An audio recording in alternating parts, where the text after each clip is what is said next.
Ricky, thank you so much for being here, man. I truly appreciate it. It's really good to see you. Yeah. I enjoy kicking it and hanging out with people who are like-minded individuals, and I consider you a like-minded individual. Yeah, just based off, for one, you're pursuing your passion. I mean, you just wrote a book. Your book just came out, and that's really cool, man. Congratulations about that. Appreciate that. That's something that I appreciate about you is that, and I appreciate it just about people in general, is that they see something that they want and then they go after it. Mm-hmm. And one of the parts in your book is like about failure. Yeah. And this is kind of like the question that I text you as well.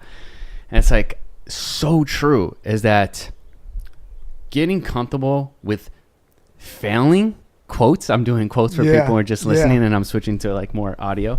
So getting comfortable with failing, I think is appropriate because you learn to not fear failure. Mm-hmm. The fear of failure. So you learn to not fear failure, but you just go ahead and do it anyways. And if you end up failing, well, hopefully you learn something. And like Will Smith says, I think it's Will Smith or Denzel, they say fall forward. I think Denzel said that in one of his speeches. So tell me a little bit about that, man. Like, first of all, like what inspired the book? Why did you decide to create this? Yeah. Well, I mean, like first to your point about failure, one thing I learned from one of my mentors, Woody Lavelle, one thing he told me was that failure is definitely a perspective of how you look at it. So thinking about like his personal story, he talked about how on his journey to his dreams, he used to sleep in his car, and, he didn't have a house yet. He was kind of like couch surfing. But for him, he liked to surf. He was living in like a Volkswagen van. So that was kind of his lifestyle. Whereas for me, living in my car, I'd be like, oh man, like I'm really failing. So I think for everybody, it's a perspective, on what really is failing, So if you look at things as, hey, this is just a learning lesson, then it's truly not a failure. But for some people, they take it as a negative connotation. Gotcha. So I think it's like how we view that failure. And if we're looking at something that, all right, it's pushing me, it's growing me, it's stretching me, or it's something that's holding me back. Yeah. But thinking about the book and why I wrote the book, the one reason I wrote is because I feel like we're told at a young age automatically through media, through some people around us, sometimes even our family, that dreaming big and our dreams are not possible. And usually before someone tells you, depending on who you're talking to, when you express your dreams or where you want to go, they usually tell you about all the obstacles that it's going to take to get there. Sure. Versus, what you can actually do to help you actually, rise to the occasion and get to where you're looking to go. And so what I wanted to do was write something that was going to be able to inspire and motivate individuals on their journey to their dreams, to help them prepare for and combat the negativity that may come across and all the obstacles, you know, on your path to your dreams. Yeah, that makes a lot of sense. Yeah. And that's, while reading it, that is definitely the feeling that I receive from reading it. So again, man, congratulations. I've been reading it. It's a good book. It lays out things really nicely. It's like boom, boom, boom. It's a nice read as well. It's not like too difficult or anything like that. So I think that makes a lot of sense. And I think a lot of people do buy books like yours and then don't do anything about it as well. You know what I mean? So it's like, I get what you're saying. How you want to inspire and you want to motivate and have like a clear path for people. But something that always interests me is like how, and this is something that I struggle with as well. It's like, how do I go to get to reaching my goals and actually reach them? Because I always feel like for myself personally, and I know many people do this as well, but it self-sabotage. Where I'll be doing good and then I'm so close to getting to my goal, but then I'll take a step back. It's so frustrating. That's the worst. You know what I mean? That's the worst.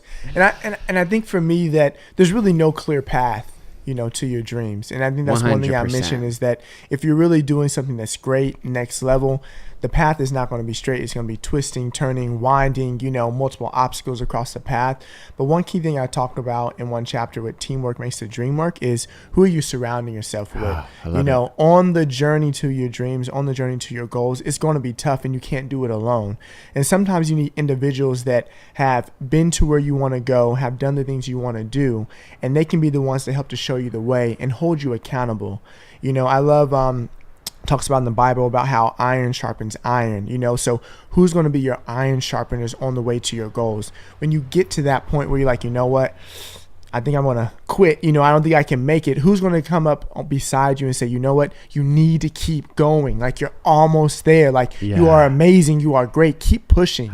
Just keep pushing and keep going. And so you have to have that team around you, those 2 or 3 people that are going to be alongside you towards those dreams. Because if not, it's much easier to give up, if no one really knows what you're pursuing. But if you have 3 people that you've told your dreams to and they're expecting, they believe in you, it's going to put that fire inside of you like, all right, man, well, they're going to think I'm this person, that just kind of gives up, like you're going to have people holding you accountable to get there. Sure. Yeah. And I think that's something that a lot of people are lacking, a team behind them.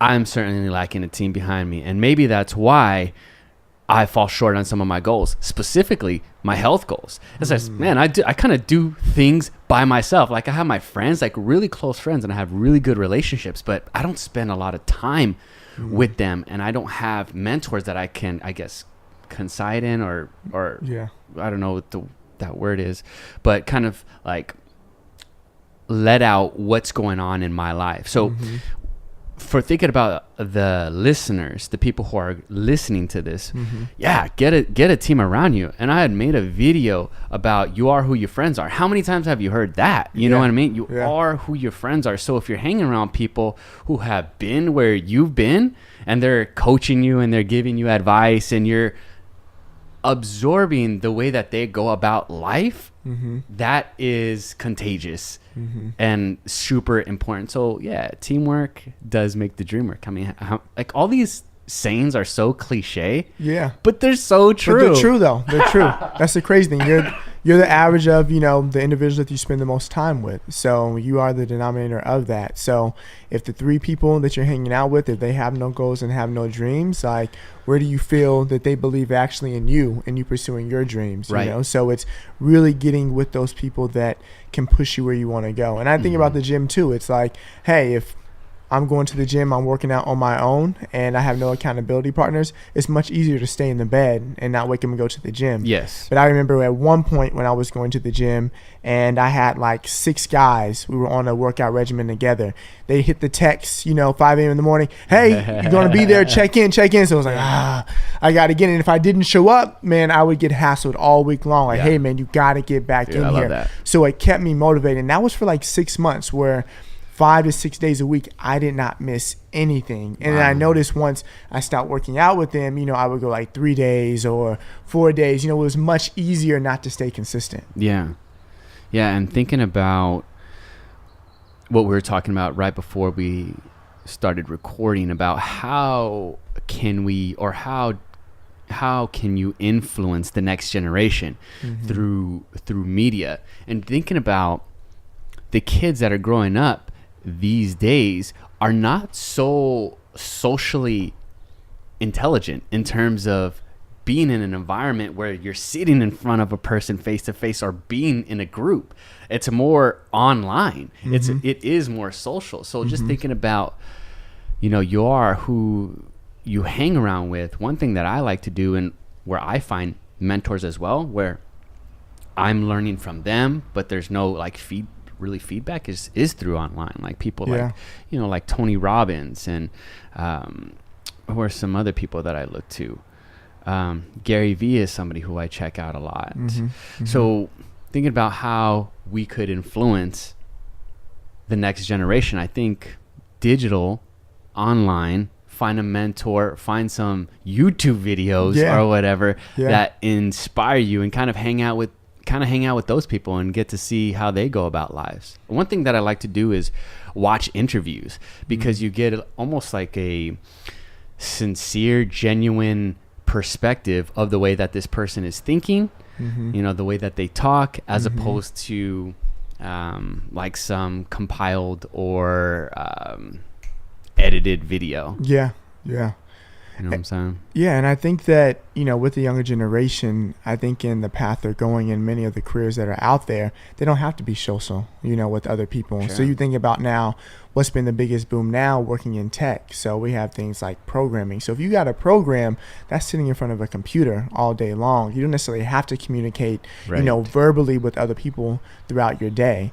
If you're working on, and making YouTube videos all day, sometimes that's just you and the computer or you and a camera Sure. talking at a screen, so you don't have a team of people that have to be around you. So there's a lot more careers and pathways that this younger generation is seeing that you can take to where you don't have to sit down and be as social as beforehand, Right. whereas you had to be, maybe 10, 15 years ago. So Mm-hmm. it's definitely a different playing field for this generation, but I still think that those social skills are important and Yeah. are essential to, your success in life. Yeah. What do you think are some of the challenges the younger generation faces? Do you think maybe one of them might be like social interaction, that maybe some of them are not, I don't know, like socially inclined to network or, like network? Because another saying, it's not what you know, but it's who you know, that is extremely important. But I think both are important. But if you don't know anybody, then that's almost like 50% of the piece of the puzzle that's missing. Because you speak to younger people as well, right? Yeah. Do they provide knowledge about some of the issues that they're facing, some of the challenges that they're going through? Because I'm very far removed from that age group. Yeah, when we think about, there are some similarities between, millennials, which would be our generation, and the next one's coming up, Generation Z. There's always going to be for us, man, this younger generation, they're lazy, or they're glued to their phones, or, Sure. They're not taking the path that they should be taking. And if you think about it, every generation has said that about the next generation coming up, that they're not like their generation. But I think there are some similarities between the millennials, Generation Z, and the younger ones. But the main difference is that when you think about, young people who are currently in middle school, even early on in high school, they don't know what it is to actually live a life without having a phone in front of them. They don't know anything Right. besides a digital age. You and I, that did come at some point, but we weren't just born and then Facebook, and Instagram was already Right. on the map. And so what I'm finding with this younger generation when I talk to them or I spend time with them is much of their self-worth and how they view themselves is on social media or Yeah. on how they're viewed amongst other people. And I think we have that with all generations, but now it's something that you carry with you no matter where It's almost you like go. built into their programming. Yeah. Wow. And so when I talk to parents and educators and people who are actually working with young people, like, well, why are they always on the phone? Why are they always on Instagram or Facebook or Snapchat? It's because when they look at Instagram, and maybe it might be for us too, when we post a photo, if we're used to getting 100 likes on the selfie, but then this time we only get 24 likes, we're like, whoa, why didn't I get the 100 likes? I felt that before, So for sure. it's definitely trying to figure out, well, what's wrong with me, or what did I do wrong, versus, thinking about it as something separate. And so they reflect themselves and who they are off of their own personal digital media and how they're looked at. Same way as now that, you think about the big thing with bullying now we have that online digital age of bullying online. And so in our generation, we, in elementary, middle school, when we went home, the bullying would stop. But now, it continues to go on. So even when you leave school, if you hop on Instagram and they're posting photos about you, making comments about you, then it just never stops. It's 24/7. And so I think that's the challenge now, is that, life for the older generations could stop at some point and you actually could be within your own thoughts, within yourself. Whereas now, they're always having these voices and other opinions and thoughts that are coming at them on a daily basis all day long. Yeah, and it's kind of easy from where I'm sitting to say, hey, just don't look at your phone. Yeah. Yeah, right, bro. Yeah. Right. I can't even do that. I can't even do that now. So I don't know how I'm gonna tell somebody else not to. Exactly. Yeah. You know what? I didn't think about that. That is something that is always in your face, 24/7. Your phone, and if you're not like personally aware, like self-aware of yourself, then your whole existence could be your social media profile. It very well could be that. Like, that's who I am. And that's a scary thing, because if people are not, if you don't have a lot of followers, people are like not following you, or you don't get a lot of likes, that could be detrimental to your psyche, your confidence. And confidence is key. Confidence is key in order to be successful. So as a younger person, man, I think it's super important. Oh man, I was watching this one TED Talk about this really young person. Like, he was maybe like 10 or 11 years old, and he was talking about different things in order to live a successful life. And one of the things was so profound yet so simple, was spend time in nature. Spend time in nature. Whenever I spend time in nature, I have a more silenced mind. And this is almost like a Bible reference, but like, be still and know that I am God. Because I'm not super religious myself, but I do feel a sense of spirituality. And that be still and know that I am God is very prevalent when I am in nature, because my mind gets more still, and I'm able to think more clearly.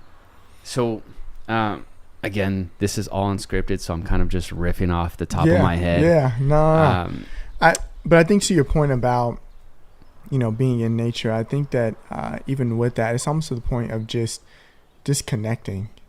So disconnecting with the outside world and reconnecting with yourself, and so for me, it's disconnecting from the outside world and reconnecting with God and myself together. And I think that's the challenge. We consume so many other things within our life, whether it's work or it's TV, social media. And I think we have to find that balance. What are we consuming more of? Are we consuming more of the external things? Or are we spending more time within ourselves, doing that one-on-one personal work? And obviously, if we're spending more time on all these external voices, external influences, then that's what's going to be most impactful to us. Makes sense. And I think even when you think about motivation, I'm all about, reading books. I'm all about watching YouTube videos and all these different speakers. But sometimes it gets to the point to where that can't be what we rely on. We have to understand that, sometimes we have to be able to encourage ourselves, and if we don't build that resilience within ourselves, that self-confidence, those times where, we feel like we are going to give up, and we say, you know what, like, I started this is why I started it, I'm going to keep going, then we'll feel like if we don't have another book to read or we don't have another YouTube video to watch, then that's going to be what we constantly rely on, that outside motivation. So I think it's finding that balance of, using those things, as support to ourselves and to our journey, but also being able to know who we are on the inside to push through. Right. Yeah, that's super important. Just thinking about people and building that resilience. When I look at my own life and the things that get me to where I want to go, I think it's almost like a disgust of myself when I'm being lazy or I'm not accomplishing my goals, because I have a PlayStation 4, dude. I play way too much Fortnite, bro. I'm not even kidding. And you got Madden? I don't got Madden. I got all FIFA. Right. Yeah. But I play way too much video games, and this is something that I'm self-aware of, and I enjoy playing video games a ton. They bring a ton of value and a ton of happiness to my life. But whenever I'm like in excess, I can feel there's something in economics called the diminishing law of marginal utility or something of the sort, which basically means like if you have a pizza or two pizzas, the enjoyment that you would receive from eating those two pizzas is actually quantifiable in some regard. But if you have 3 pizzas or 4 pizzas or 5 pizzas or 6 pizzas, then the utility starts to decrease. So my happiness for that pizza, I'm just like, dude, I'm consuming way too much. Yeah. And like you were saying, we are a generation of consumers. We consume everything. We consume podcasts. We consume audio. We consume video. We consume books. We consume people's opinions. We just consume TV, Kardashians, magazines, just consuming monsters. And I think one thing that I appreciate about people who are creating books, who are creating podcasts, who are creating things is now you can turn from the consumer to like the creator, the provider, which I think is something that is very, very important. And I think young people, old people, people who are midlife need to be creatively and intentionally consuming things that are truly innate to their selves. But then if you're a young person, like how would you even know what your self is? It's just like not still very self-aware. Yeah I think you're still at a young age. Obviously you're going to be figuring that out. I think even you find out in your 20s you're still trying to figure yourself out. I think it's us really working with the younger generation to give them the tools to figure out who they are in a positive light. And so helping them build that resilience, helping them understand that they are enough no matter where they are in their life's journey, helping them to find their self-worth in the right areas, so not in negative places that are going to hinder them or hurt them. And so I think you'll always be trying to figure out who you are, or deciding am I on the right path or not the right path. But I think the best thing is, how are we going about that journey? Is it on a positive path or is it on a negative path? And so as long as you have a positive mindset, you're doing positive things, then no matter where you are, that you're not in a bad place. You may not be in the place that you want to be, but you're not in a place that you shouldn't be. And so I think that's usually my goal when I go into schools and I talk to the young people is, if they're in middle school, they're in high school, they're not necessarily going to know or grasp, some of the things that we're talking about. But, they can learn the difference between, having that positive self-worth and then having those outside voices that are speaking into you, knowing the difference between those, living a positive life and then living a life that's negative, and are you telling yourself and building yourself up, or are you telling yourself and tearing yourself down? And so I think it's knowing the difference between those two things. Yeah, that's very important. I agree with that. Thinking of like a next question to kind of segue into here. Your book is titled, what is it? Protect Your Dreams, but 8 Key Ways to Navigating Life with a Positive Mindset. Was there a specific number where you were just like, eight, like it's got to be 8. It's got to be 8, or 7. 7's the lucky number, or anything of that nature? Or you just were like, these are the ones that I think are important, and there's 8 of them? So when I first started writing the book, there was 10. And then in the journey of writing the book, life changes, time changes, I change, and it got, taken down to 8. And so when I first started writing the book, I didn't have a goal at the beginning. I was talking to my mentor, and he was telling me, his name is Evan Money. He was telling me that, if you want to write a book, I think I talked about this at the book launch, it should only take you 9 months. And so for me, I'm the type of individual that I'll call myself a perfectionist, but really it just is a hindrance to me in getting things done. And so I just had to start writing. And then within that journey, it became 10. And then with rewrites, it became 8. And these 8 things were specific keys that have helped me in my journey and that I wanted to share with others. I think that if I were to talk to you about, what are the 8 keys for you in living a life with a positive mindset and rising above your obstacles. They may be some of the same, or they may be somewhat different. Sure. And so I just want to be able to share my heart with other people and what has helped me in my life to be able to transition to try to keep a positive mindset the majority of the time, right. you know, in my life when those challenges come and it does get tough, you know. And some of it was inspired by my mentors, you know, what they've actually coached and instilled into me. Yeah. So I heard something very inspirational at your book launch, that like your dad was speaking very highly of you and knew at a young age that you were going to go on and to do great things, and you are doing great things right now. And I am very happy to have you here, and I'm very happy to be your friend. And this is good, but I kind of lost my train of thought, but it's going to come back to me right now.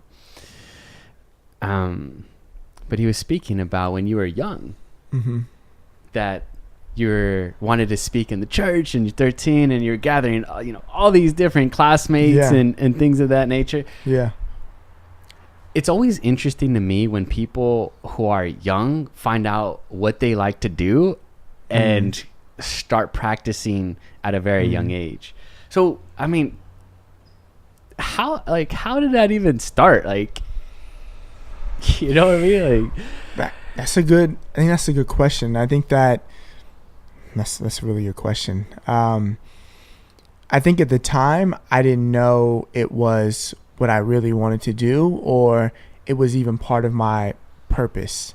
I think it was just doing it in like organically and just the nature of, you know, who I am. And that's so really cool. Because if you would have asked me at that time, my goal was where I started, you know, right after LMU, which was working in TV. My goal was always to be on TV, you know, doing sports.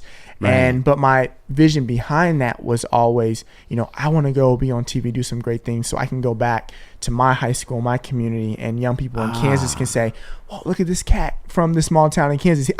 I can do that too. And so everything I was always pursuing, it was always going back to that. And a lot of times people ask, well, you talking about purpose and finding your purpose, like, what's your purpose? Like, what's your career path? What do you need to be doing? And I can't always say that, you know, for the next 50 years, this is going to be my career path. Sure. But I can say that no matter what it is I'm doing, it's going to be building, equipping, and empowering other people.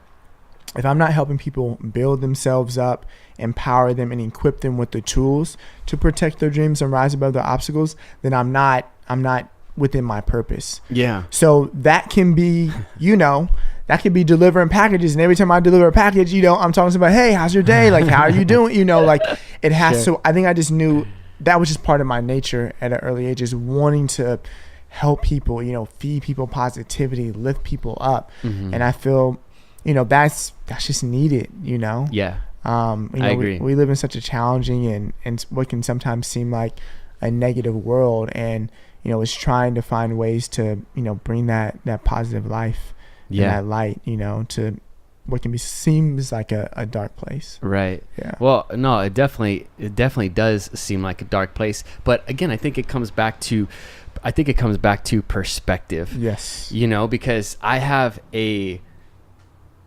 what would you call it? Like a bias confirmation, just total, like I hear that it is a negative and dark place, and sometimes I'll see it like, you know, people slaughtered, or people murdered, or just crazy stuff. Yeah. But I follow so many inspirational people on my social media that it's just constant positivity, and I think that's like, it's definitely better than constant negativity. Yeah. But I follow so many positive people that it's just this like echo chamber of positivity, which I think is very, very beneficial. Maybe a hindrance at times as well.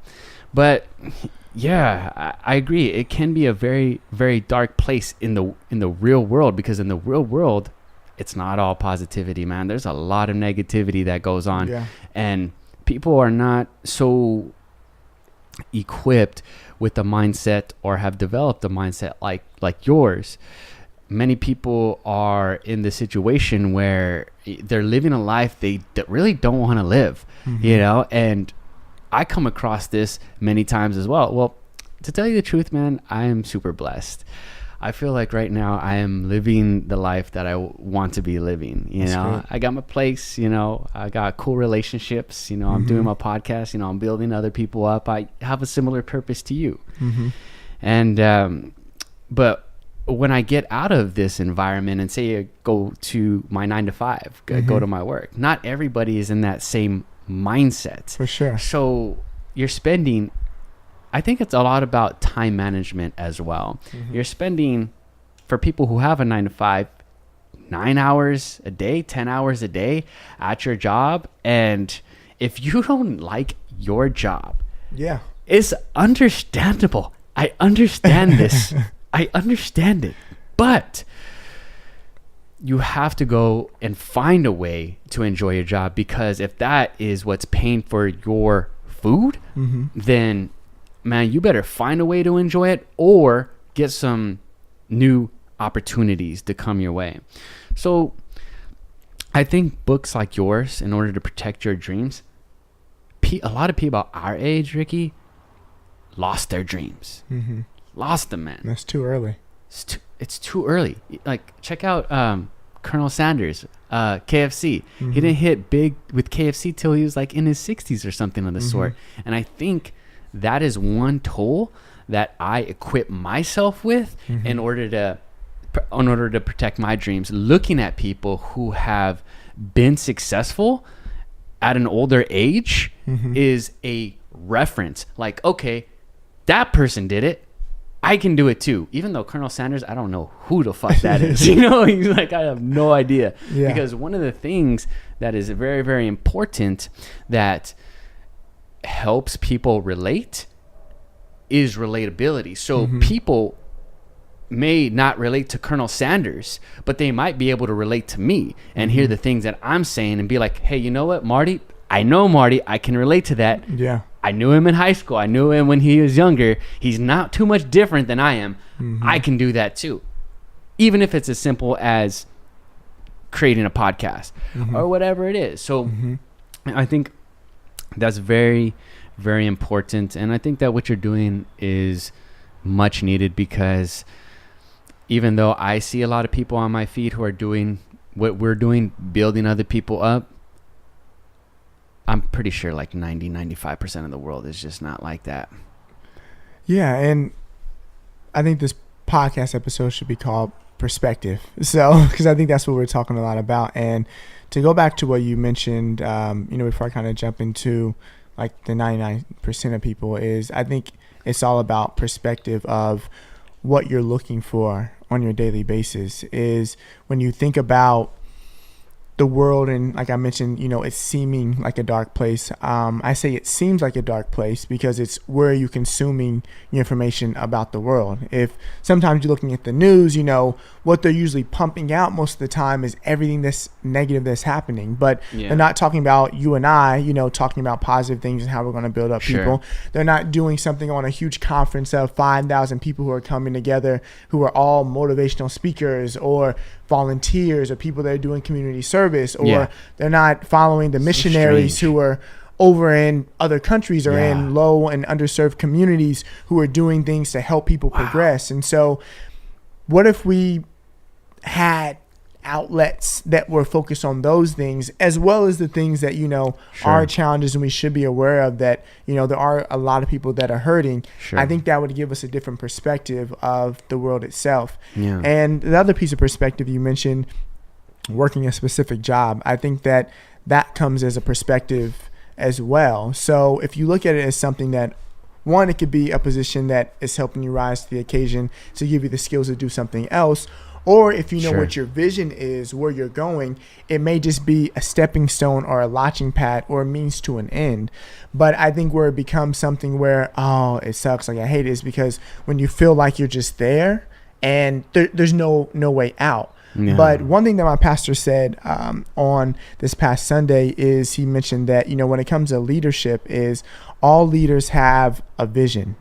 They all have a vision. And so you and I, when it comes to our lives, is, do we have a vision? And if you do have a vision, that means you have an end goal where you're going. But if you don't have an end goal and where you're going, then of course you're going to feel like, I don't know what I'm doing here. Or I don't know where I'm going.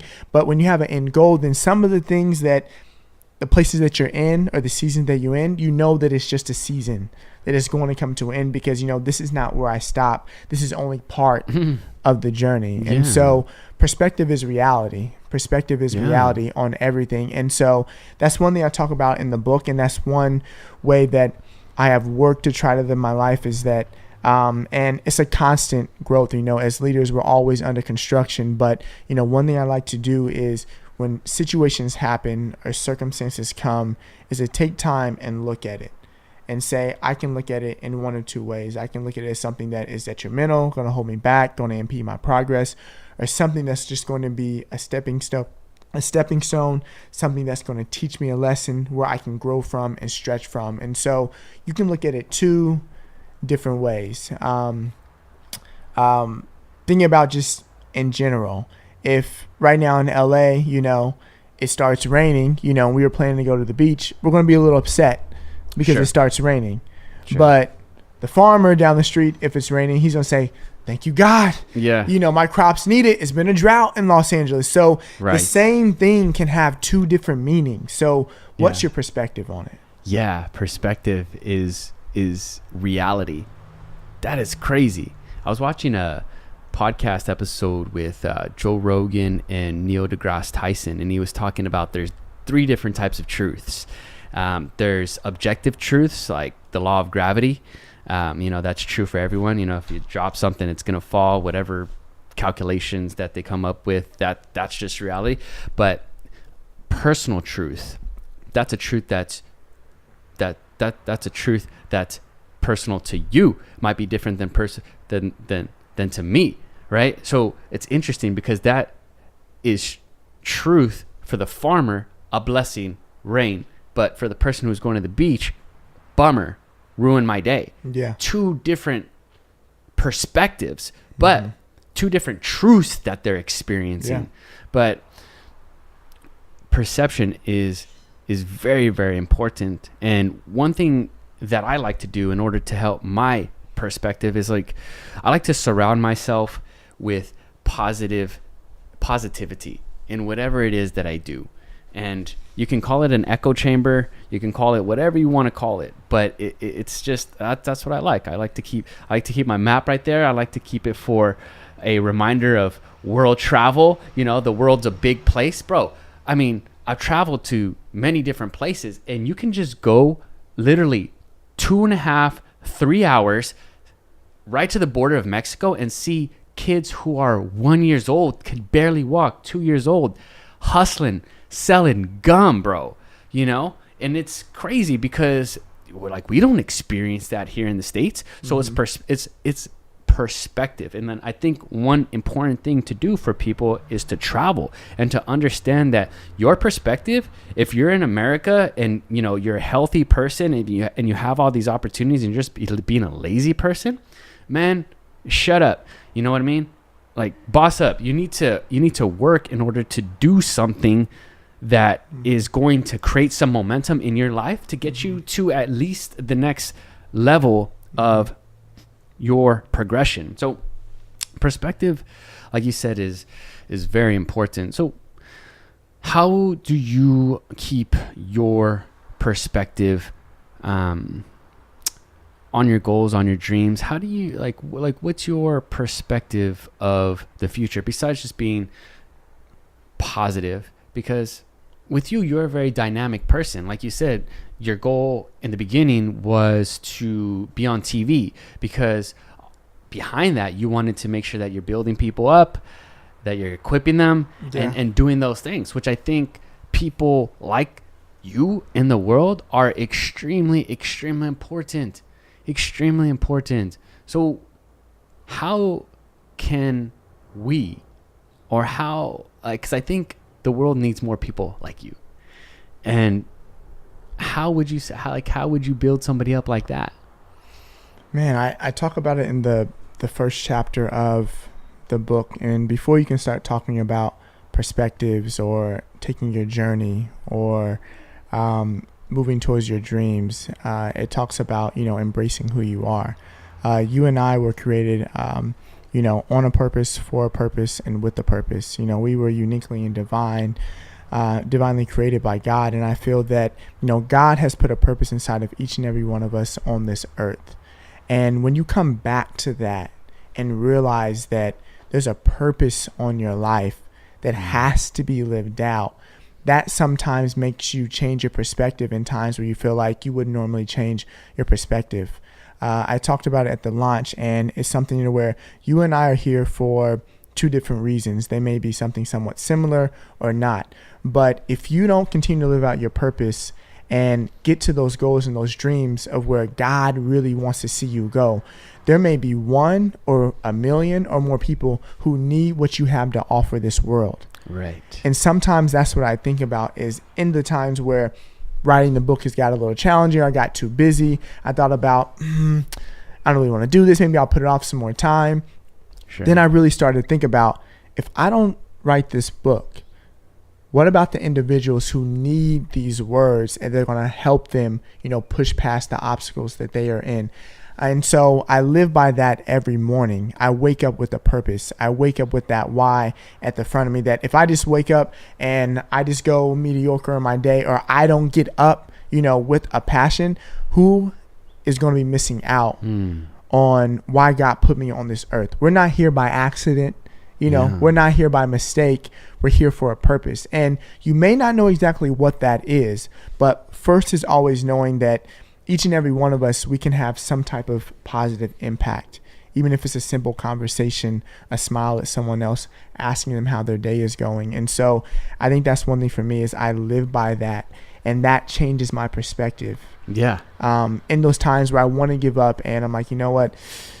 I kind of want to slow down, or, sure, I just want to, play games. I start thinking like, I'm here for a purpose. So it just shifts. It starts to really shift how you approach the things that you do. Yeah, that's very powerful. I agree with you 100% that we are here for a purpose. There's something that God has put inside of you that is so uniquely you. Yeah.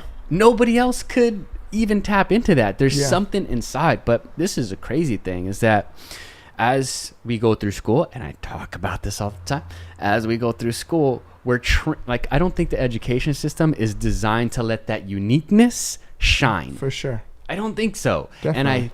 And that is a problem, because I think that's the one thing that the education system should be bringing out of us, is like, what is your unique gift? What did you come here? What was your purpose? Why are you here? Well, for goddamn sure, man, it's to give something. If you're not giving to somebody or your community, to your parents, to just like whoever it is, if you're not giving something positive out into the world, I think that you're wasting your time. Mm-hmm.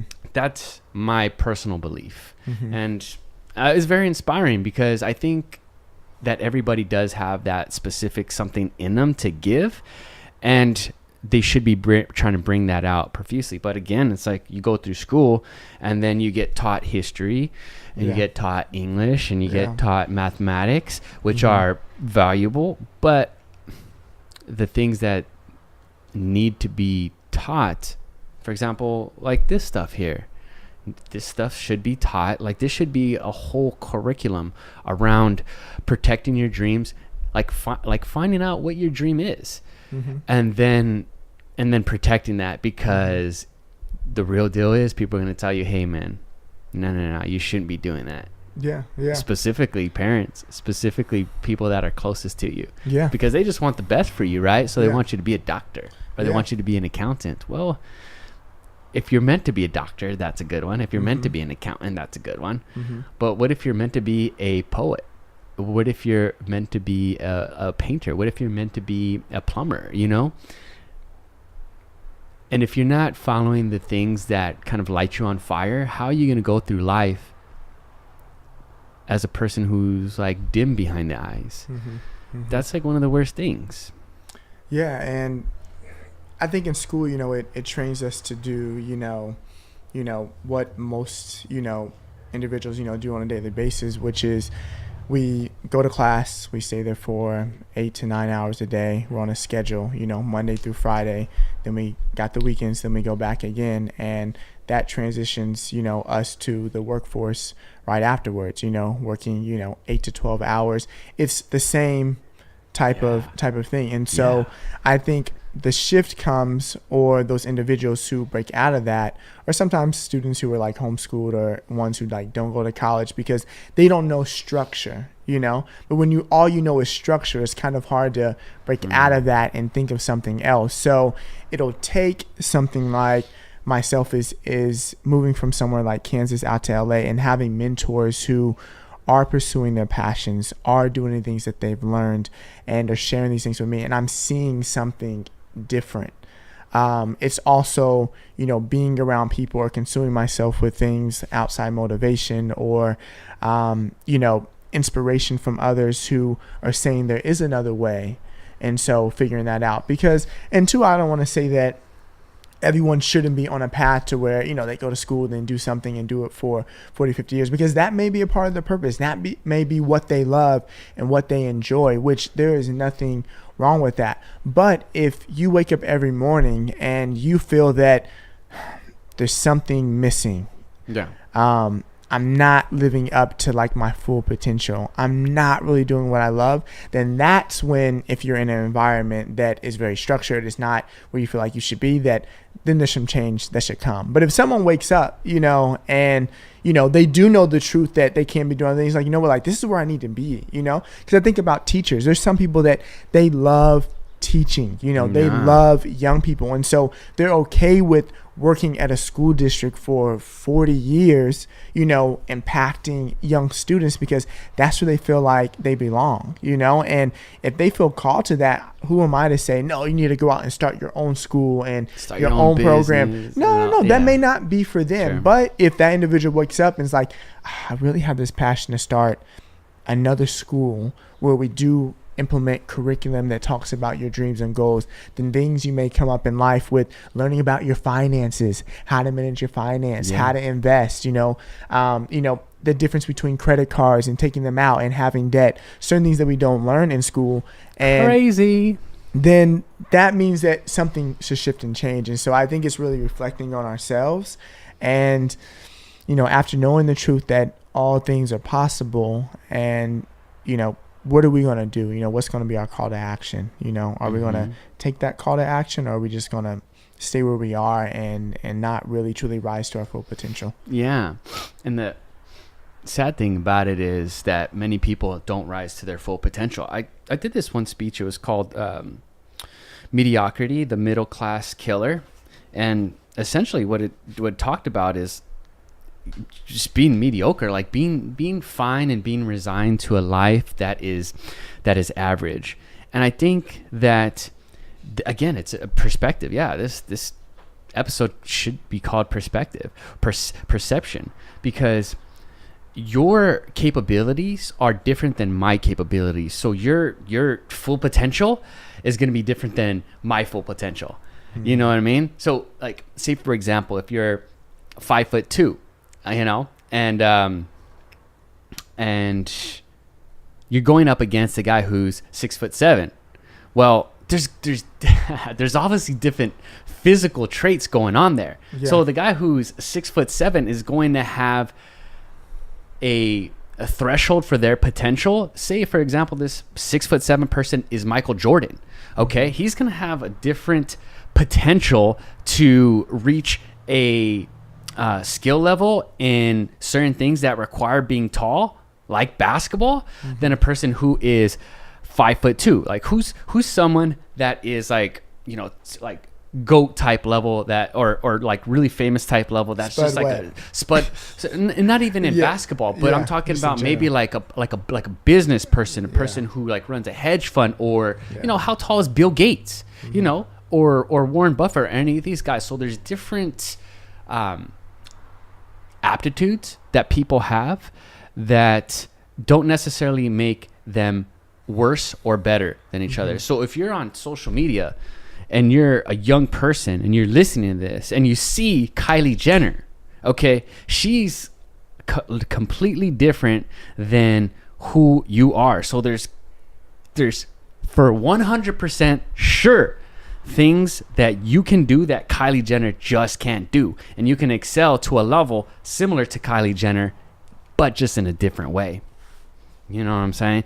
So this is something that's very, very important, and something that people should learn, that there's something inside of us that we have that is unique, gifted to us by God at birth, that we need to get back in touch with. And I'm speaking to people who are, 20, 30, 40, 50, 60, 70, whatever it is, however old you are, that we need to get back to, that's uniquely us. And I think that relates back to your book, Protecting Your Dreams, because your dreams are different than my dreams. So don't, in the social media world, compare yourself to other people. It's good to as reference, but don't compare yourself. You know what I'm saying? And most of the time we're not using it as reference, we're using it as comparison, and comparison is the biggest killer of joy. And so that makes sense. When the grass looks greener on the other side, instead of comparing and looking at it and staring at it, water the grass that you're standing on. And that's one thing that I'm learning and have learned to do now, even on social media, is that I don't look at other people's pages and say, oh my gosh, look at them, look where they're at and they're killing it. Is because one thing is, it's people's highlight reel. No one posts about, oh, I'm depressed right now, or, oh, I just had a bad day and I went off on someone, or, oh, I'm feeling horrible today and I don't want to go on. No one posts that. People only post their highlight reel of what they want everybody else to see. Yeah. The other piece is, even certain people that are successful, there's been some sacrifice, to get to where they are. And so I may be wishing and wanting to be there, but am I willing to take that same sacrifice that they had to take to get to where they are going to go? So before I start saying, oh, I want that, I want to be that traveling person, or doing this and that, do I want the sacrifice that comes with that? And so those are the two key pieces now. And that's something that's helped me now when I hop on Instagram, or I hop on all these other places, and if I do come across something where it seems like, oh, someone has this great life, it's really coming back to myself and thinking about, one, this is a highlight reel, and two, if they are to where they want to be, this pinnacle, do I want that sacrifice, of what comes with that? So really thinking about that, and thinking about how all things are possible for myself, for him who believes. And so trusting that I can do all things through Christ, and knowing that I just need to water the grass I'm on. Yeah. My full potential is somewhere to where it's unimaginable. Oh yeah. To where I can be. And oh yeah. It's a little bit off topic, but one thing I saw, like a quote, from the gentleman who owns Google. He mentioned that, usually for the individuals who have these crazy next level dreams and doing these things that people laugh at, it's much less competitive up there, than it is being and just doing, like you said, the mediocre, middle class, doing what everybody else is doing. It's much more competitive in the job market than it is to say, you know what, I'm about to step out and do this crazy thing. I'm about to create this motivational company. It's going to reach millions of people. I'm going to create this podcast that I see that's going to go into places where I can't go. It's much less competitive there than thinking about wanting to be a marketing individual in business. Sure. Think about how competitive that is versus how many people are starting podcasts. Which do you think there's more? People who have a marketing degree and trying to pursue marketing, or people who are actually trying to do a podcast that's motivational and touch people all across the world? Yeah. I guarantee there's probably more marketing majors in all the colleges around that are doing that. So I think it's putting that perspective in as well. But yeah, definitely in comparison, it definitely will kill, that dream and the joy that we have. Yeah. One thing that somebody that I like to look at on Instagram, and that he's actually on the cover of FIFA, is Cristiano Ronaldo. You know this guy? Have you heard of him? Definitely. Dude, when I just look at what he is, there's two things that happen. I get depressed and I get motivated. More motivated. The depressed is kind of a joke, because I don't really, when I see successful people, I don't really get depressed at all. I actually get inspiration from it. Mm-hmm. But dude, there's just when I and this is kind of off topic, but the people who are doing things at such a high level, it's like, that is an incredible human being. And I draw so much inspiration from it. But again, off topic. What I really wanted to say is that when you're like doing stuff like writing this book, or when I'm doing this podcast, is that I am practicing creating what I want in my life, and it's a small muscle in my brain, or a bit, or the whole thing in my brain. I don't know how it works, but the more that I continue to create and do the things that I see in my mind and make them happen in real life, it creates a momentum. It almost creates a muscle memory. So this, and we'll close very soon. We're at 55 minutes, but I would encourage people to create something and take it slow. Take it slow. You don't need to. Jordan Peterson, he says something that's very, very important. He says if you aim high, if you aim super high, that might be like so far ahead of where you are right now that you may never even get started. If you never climbed a mountain and you want to climb Mount Everest, good luck, bro. Good luck. That turns me off right away. I mean, I just don't think about doing that stuff. But if I think about maybe going on a hike to Runyon and seeing just how beautiful it is when you are able to look out at the city, that's one thing that's very inspiring. So I would encourage people to, no matter how small or how big that you want to take your dreams, just start doing it. Just start doing it. And with that, man, any closing remarks, any last things that you would like to say? Oh, man, I think you touched on a lot just in what you just said. But another piece that, I live by, and I've lived by, since I was 13 in that space, and that's helped me pursue things like writing this book is, never be afraid of the space between your dreams and reality, because if you can dream it, you can make it so. So it's always that in-between space that no one really ever talks about it. And because we don't talk about it, we get afraid of it. And when you truly start to face, what it looks like, the journey from your starting point to where you're looking to go. And as we talked about, you shift your perception of that and realize that if I don't enjoy the journey, I'm not going to enjoy when I get to the end, then there's no point of even starting. So it's realizing that we're all at different places in this journey, but change your perspective and your perception of your journey and realize that you have to enjoy the journey. Yeah. And that when you really start enjoying the journey, then those obstacles, the naysayers, the negativity, sometimes it's not going to affect you. Right. It may sometimes, but not as much. It's not going to affect you because it's just a part of the journey. Yeah. And it's only making me stronger. It's only stretching me more so that when I get to where I want to go, I've already faced all of it. So nothing can touch me. Nothing is new. And so with that, for anybody listening and for you and I, just know that, always protect your dreams. And no matter what happens, no matter what comes along, only what's been put inside of your heart, what God has put in you. So protect that with everything that you have, cultivate that thing, and know that any obstacle that comes, you have the power. God is giving you that strength. God is putting something amazing inside of you to rise above all of that. He wouldn't have put it in you if he didn't know that you couldn't achieve it. And so knowing that and living by that whatever's been put inside of you, that it's already yours, you just have to go get it. Well said.